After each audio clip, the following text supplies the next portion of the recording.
नमस्कार दोस्तों, स्वागत है आप सभी का आपके अपने यूट्यूब चैनल ऑब्जेक्टिव सेंटर पर। इस वीडियो में दोस्तों हम लोग क्वेश्चन देखने वाले हैं एम्प्लॉयबिलिटी स्किल का। दोस्तों जो सेट नंबर तीसरा है, यहाँ पर देख सकते हैं सेट नंबर तीसरा यहाँ पर हम लोग देखने वाले हैं। तो जो भी स्टूडेंट आईटीआई फर्स्ट ईयर में है, तो उनका जो सीबीटी एग्जाम होगा दोस्तों, उनका दोस्तों जो यहाँ पर क्वेश्चन रहेगा 51 से लेकर के 75 तक, वह आपको दोस्तों एम्प्लॉयबिलिटी स्किल से आपको क्वेश्चन देखने को मिलेगा।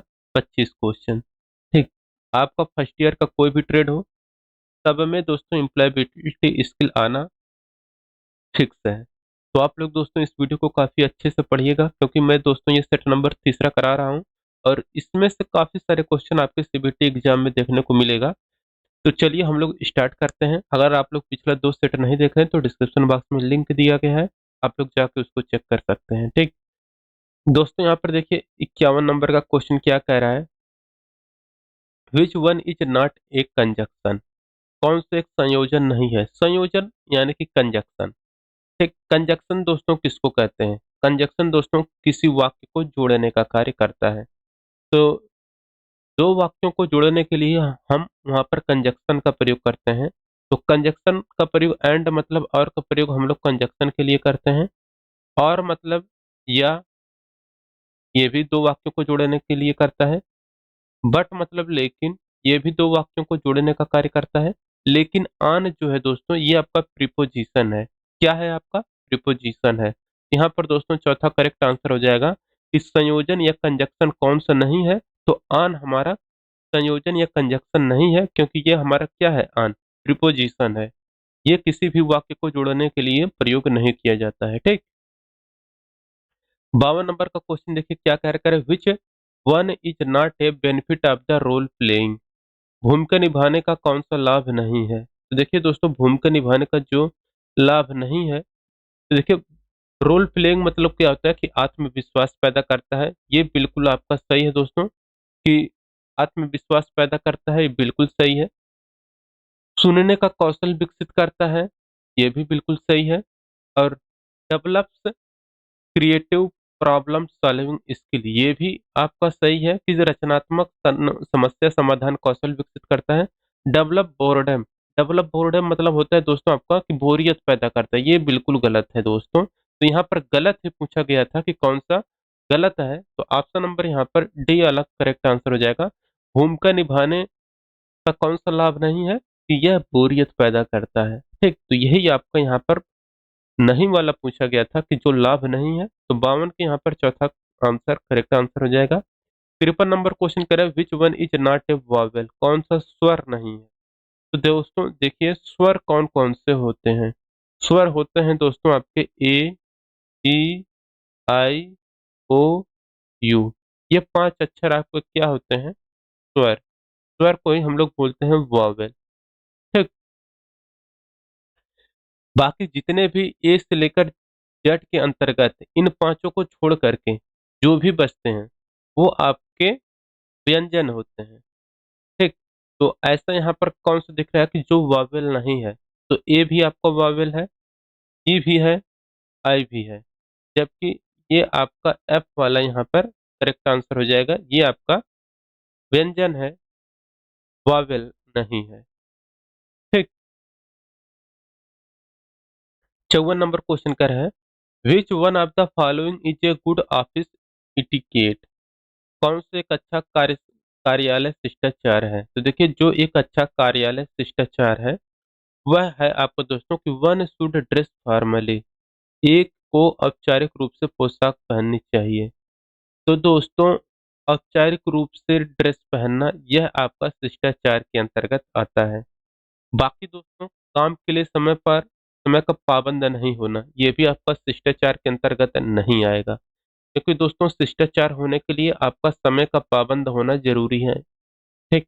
एक के पास फैंसी मोबाइल रिंगटोन होना चाहिए। तो जब भी आप लोग कार्यालय में काम कर रहे हैं, तो शिष्टाचार यही है, कहता है कि आपके पास जो मोबाइल है कोई भी रहे, लेकिन वो आपका साइलेंट मोड में होना चाहिए।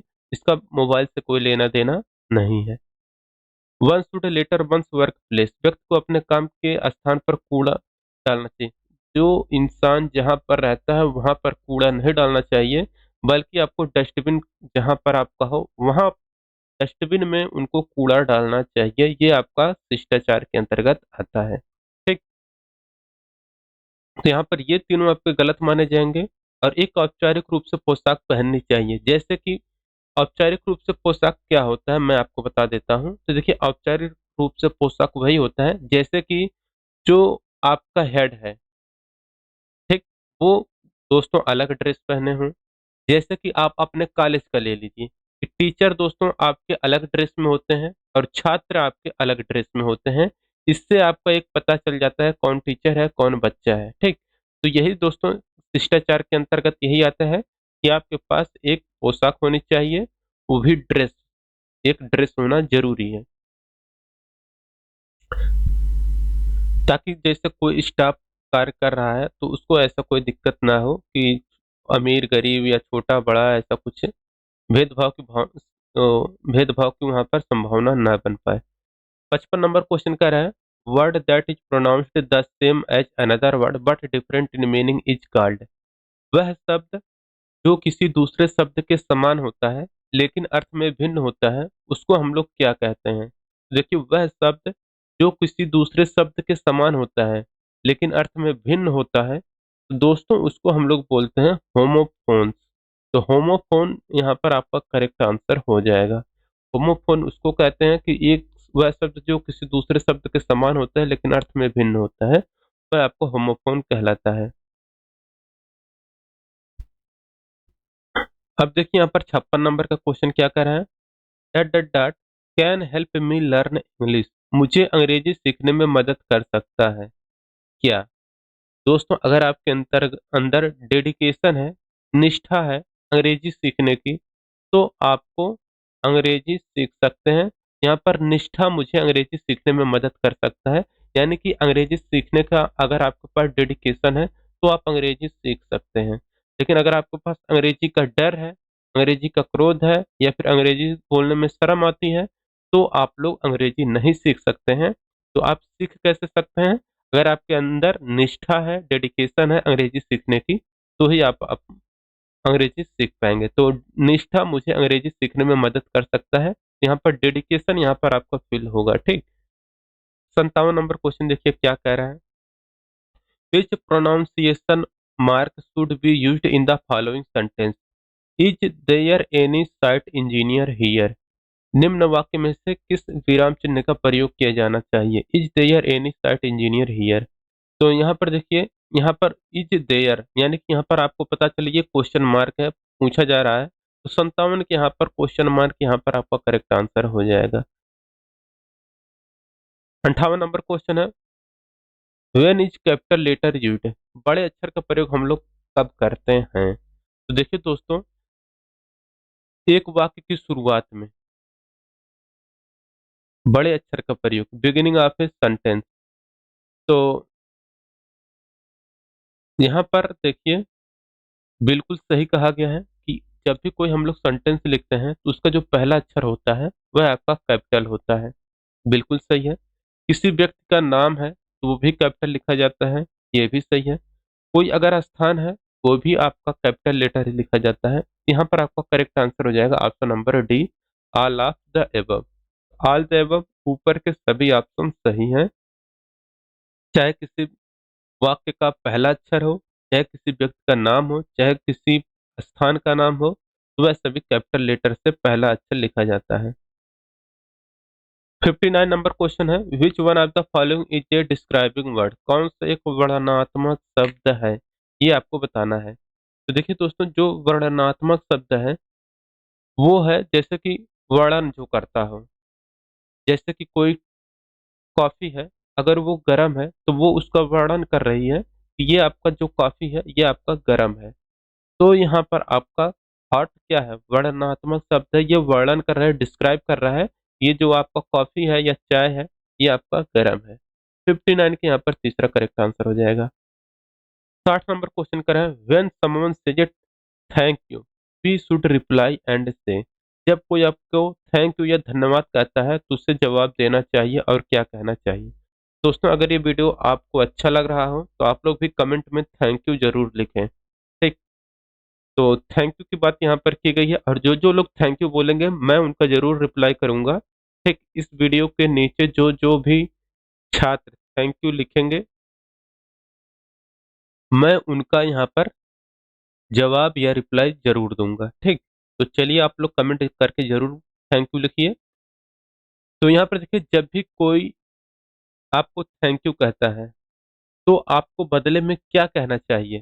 तो योर वेलकम कहना चाहिए, आपका स्वागत है। तो आपको जब भी कोई व्यक्ति धन्यवाद बोले या थैंक यू बोले तो आपको क्या कहना चाहिए? आपका स्वागत है या योर वेलकम, या फिर आप लोग शॉर्ट में वेलकम कह सकते हैं। ठीक, अब चलिए चलते हैं 61 नंबर क्वेश्चन पे। कह रहे चूज द ऑड वर्ड, विषम शब्द को चुनने को यहाँ पर बोला गया है। तो दोस्तों देखिए, जो विषम शब्द है वो होता है आपका पेपर। बाकी दोस्तों प्लीज, कृपया, सॉरी और थैंक्स ये सब बोलने के वर्ड हैं, जबकि पेपर आपका क्या है?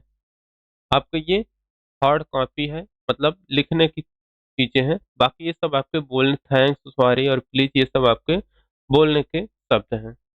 62 नंबर क्वेश्चन है, I am a welder I work with. मैं एक वेल्डर हूँ, मैं किसके साथ कार्य करता हूँ?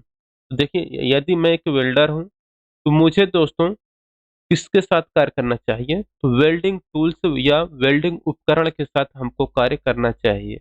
ठीक, तो नेल पॉलिश, रोबोट और लैपटॉप के साथ मैं काम नहीं करूंगा क्योंकि मैं एक वेल्डर हूं, तो वेल्डिंग उपकरण मेरे पास होने चाहिए। 62 के यहाँ पर तीसरा वेल्डिंग टूल करेक्ट आंसर हो जाएगा। तीसरा नंबर क्वेश्चन कह रहा है यहाँ पर 63 नंबर का, कि today weather is going to be. आज का मौसम क्या होने जा रहा है?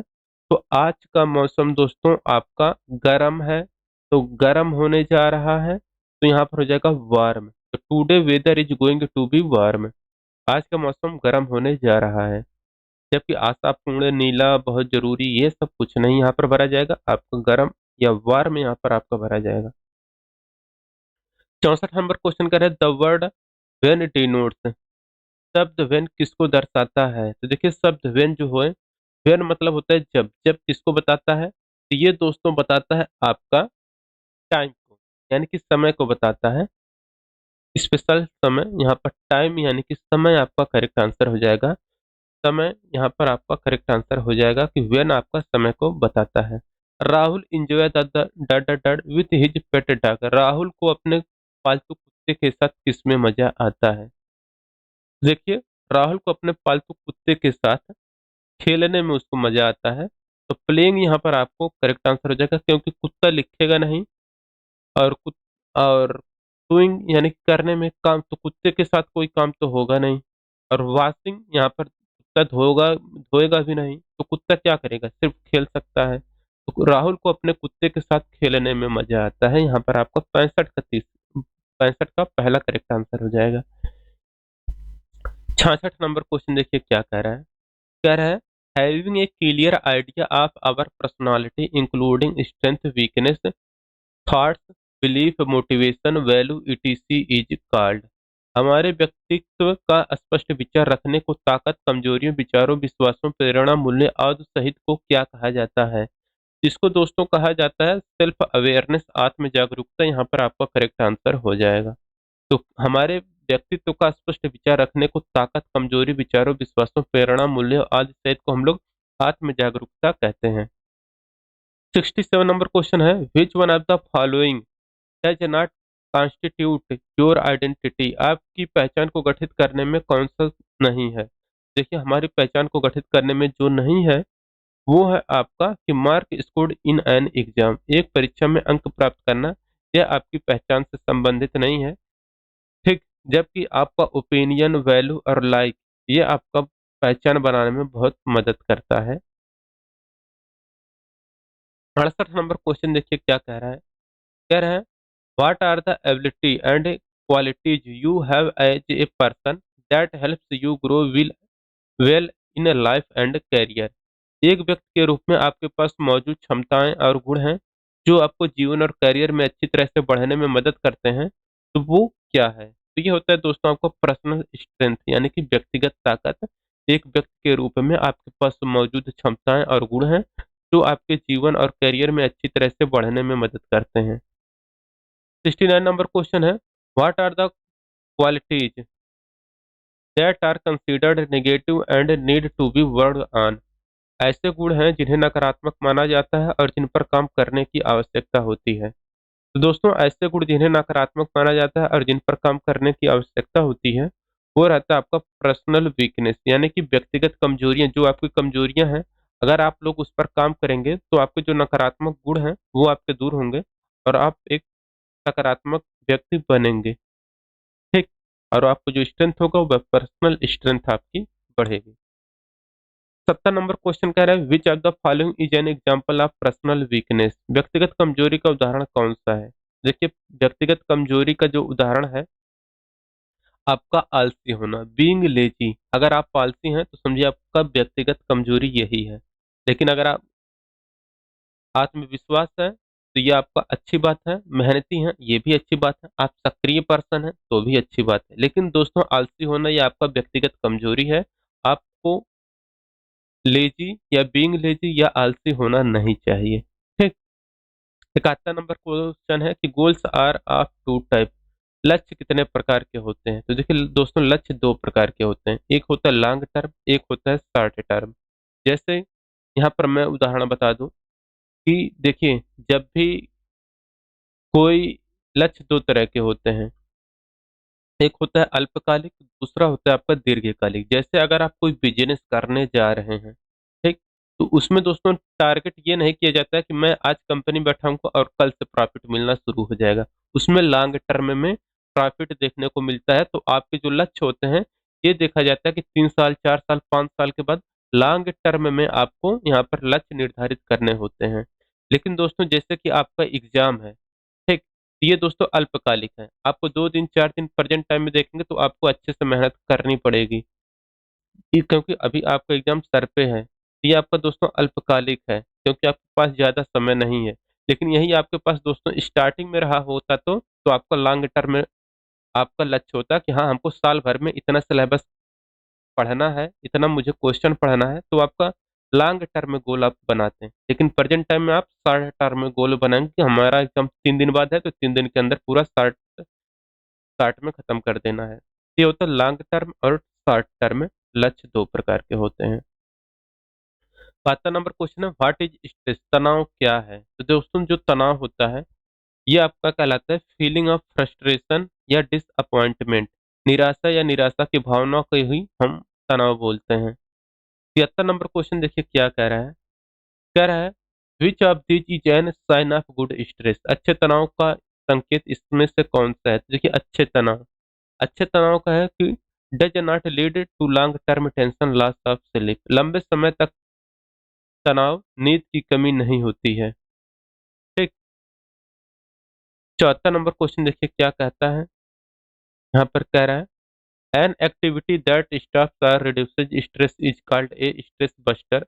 Which of the following according to you is not a stress buster. एक गतिविधि जो तनाव को रोकती है या कम करती है उसे स्ट्रेस बस्टर कहता है। आपका आंसर कौन सा एक स्ट्रेस बस्टर नहीं है। तो दोस्तों, जो स्ट्रेस बस्टर नहीं है वो आपको बताना है। तो देखिए यहाँ पर लंबे समय तक समस्या के बारे में सोचते रहना, ये दोस्तों आपको स्ट्रेस बस्टर नहीं हो सकता है, क्योंकि दोस्तों ये तनाव को बढ़ाएगा। ठीक। तो गतिविधि जो तनाव को, ये तो तनाव को रोकेगा नहीं बल्कि तनाव को बढ़ाएगा ही बढ़ाएगा। ठीक। तो तनाव को रोकने का समय पर बिस्तर जाना, यानी कि समय से आप अगर सो रहे हैं, समय से उठ रहे हैं, समय से बैठ रहे हैं, तो वो आपके तनाव को कम कर सकती है। Listen to music. अगर दोस्तों म्यूजिक सुन रहे हैं तो जब तक सुन रहे हैं तब तक के लिए आप कुछ समय के लिए आप उसे भूल सकते हैं, तो तनाव आपका कम हो सकता है। गार्डन गार्डनिंग यानी कि बागवानी, बगीचों में आप घूमने चले जाएं तो भी आप लोगों का तनाव कम हो सकता है। लेकिन समस्या के बारे में लंबे समय तक सोचते रहने से आपका तनाव और बढ़ेगा, ना कि आपका तनाव रुकेगा। तो 74 के यहाँ पर पहला करेक्ट आंसर हो जाएगा। 75 नंबर क्वेश्चन करें, व्हाट इज माइंडफुलनेस। माइंडफुलनेस क्या है। तो माइंडफुलनेस है दोस्तों कि it is the ability to be fully present in a moment. यह एक पल में पूरी तरह से उपस्थित होने की क्षमता है। तो एक पल में पूरी तरह से उपस्थित होने की क्षमता ही आपको माइंडफुलनेस कहलाता है, यानी कि पूरा दिमाग खोल के आप बैठ गए चुके हैं। ठीक। तो ये आपको 75 का तीसरा करेक्ट आंसर हो जाएगा। तो दोस्तों ये सेट नंबर तीसरा आपका कंप्लीट हो गया। इस तरह से जो भी स्टूडेंट दोस्तों एम्प्लॉयबिलिटी स्किल का तीनों सेट देख चुके हैं उनके लिए वीडियो काफी हेल्पफुल होगा, क्योंकि इस तीनों सेट में से काफी सारे क्वेश्चन आपको सीबीटी एग्जाम में देखने को मिलेगा। और दोस्तों वीडियो अच्छा लगा हो तो वीडियो को लाइक करिए और अपने दोस्तों के साथ शेयर करिए। और मैंने जो कहा था कि कमेंट में थैंक यू लिखने के लिए, तो आप लोग थैंक यू जरूर लिख के जाएं। और मैं आपको हार्ट यानी कि दिल वाला चिन्ह यहाँ पर आपको कर सकता हूँ, रिप्लाई कर सकता हूँ। ठीक, तो वीडियो अच्छा लगा हो वीडियो को लाइक करिए, अपने दोस्तों के साथ शेयर करिए। मिलेंगे नेक्स्ट वीडियो में। Thank you.